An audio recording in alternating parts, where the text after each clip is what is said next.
जय भीम मित्रांनो, the Buddhist India या चॅनलमध्ये मी तुमचं पुन्हा एकदा हार्दिक स्वागत करतो. बंधूंनो, एक ऐतिहासिक परिषद माणगाव परिषद तुम्हाला ऑलरेडी परिचित आहे. तिच्या संदर्भात आपण हा कार्यक्रमाचं नियोजन जे केलेलं आहे भारतीय बौद्ध महासभेच्या वतीनं, त्या कार्यक्रमाच्या आव्हानासंदर्भात आयुष्मान प्राध्यापक बालाजी कांबळे सर यांच्याकडून ऐकणार आहोत की नेमकं कार्यक्रमाचं स्वरूप काय आहे. बंधूंनो, पार्श्वभूमी सांगायची झाली तर 22 मार्च 1920 जी अस्पृश्यता निवारणासंदर्भात परिषद झालेली होती, त्याचे आयोजक आप्पासाहेब पाटील हे होते आणि खुद्द बाबासाहेब तिथं त्या कार्यक्रमाला उपस्थित होते. आणि ती एक ऐतिहासिक माणगाव परिषद म्हणून सगळ्या जगाला माहीत आहे.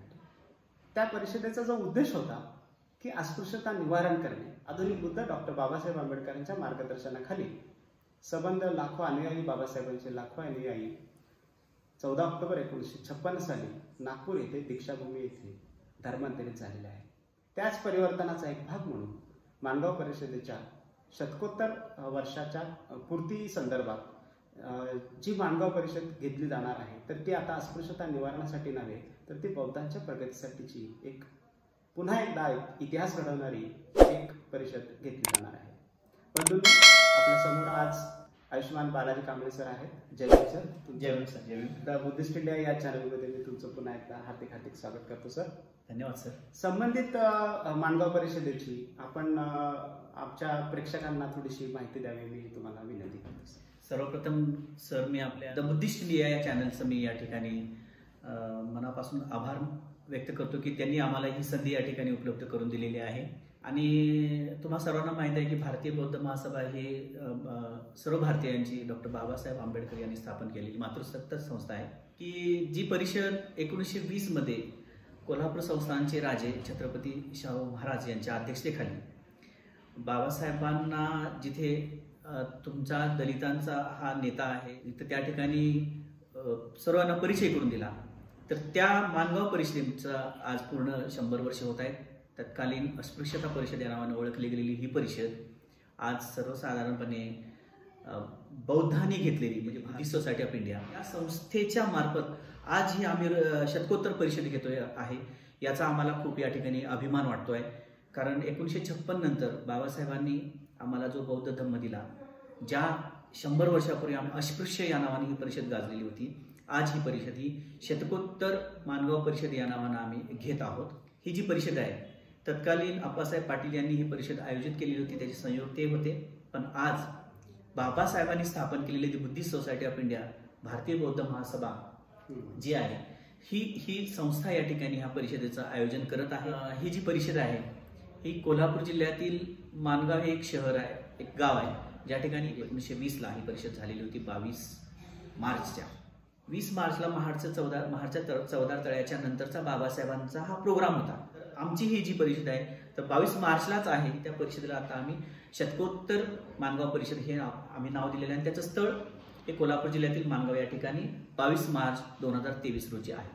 या कार्यक्रमाला कोणते कोणते मान्यवर उपस्थित राहणार आहेत या संदर्भात? छत्रपती शाहू महाराजांचे जे वंशज आहेत, त्यांची आता जी पिढी आहे, त्यांचे जे वंशज आता आहेत, त्यांना घेऊन त्यांना यासाठी प्रमुख मार्गदर्शक, प्रमुख उपस्थिती म्हणून निमंत्रित करण्याचा प्रयत्न आहे. आदरणीय प्रकाशदादा बाळासाहेब आंबेडकर, जे भारतीय बौद्ध महासभेचे कायदेशीर सल्लागार आहेत, भीमराव यशवंत आंबेडकर हे त्या ठिकाणी परिषदेला उपस्थित राहणार आहेत. आनंदराज यशवंतराव आंबेडकर, ज्याला आपण भैयासाहेब आंबेडकर असं म्हणतो, ते आनंदराज आंबेडकर हे तिन्ही बाबासाहेबांचे नातू या ठिकाणी उपस्थित राहणार आहे. भारतीय बौद्ध महासभेचे जिल्हाध्यक्ष SP दीक्षित सर जे आहेत, त्यांच्या नेतृत्वाखाली या परिषदेची पूर्णपणे तयारी आहे.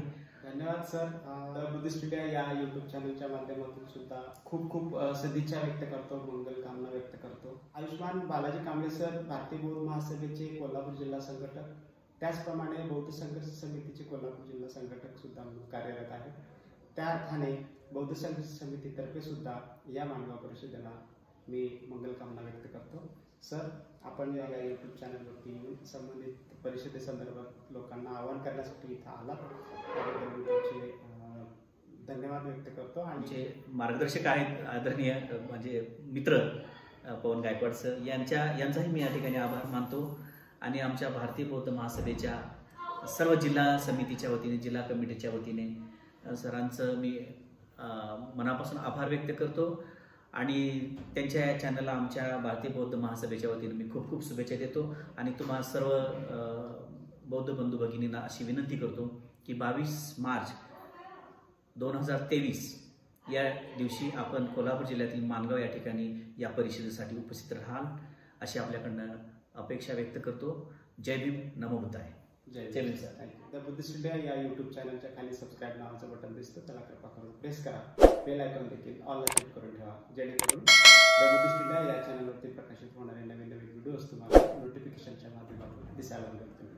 थांबतो. जय भीम, जय बौद्ध राष्ट्र. Jai Bhim sir. Thank you very much.